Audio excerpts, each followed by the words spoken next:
Hi guys, welcome to Richard Kabili YouTube channel. In today's video, I will teach you how to reset network settings on Samsung Galaxy A01 Core. And okay guys, but before we start, kindly subscribe to my YouTube channel by pressing the subscribe button and the bell to notify you if I have new videos. Okay guys, let's start.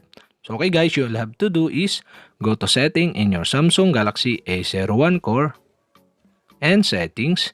Scroll down and go to system. Okay, tap the system.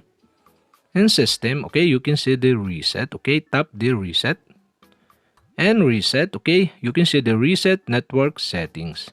Okay, if you reset this network settings, reset Wi-Fi, Bluetooth, and other network settings to their default.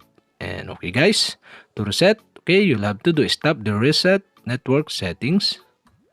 And after you tap, okay, this will reset all network settings including those for Wi-Fi, mobile data, and Bluetooth. Okay, we have to proceed to reset. Okay, you'll have to do is tap the reset setting button. And okay guys, reset network settings. All network settings will be reset. This action can't be undone. Okay, tap the reset settings button again. And okay guys, network settings reset. And that's it.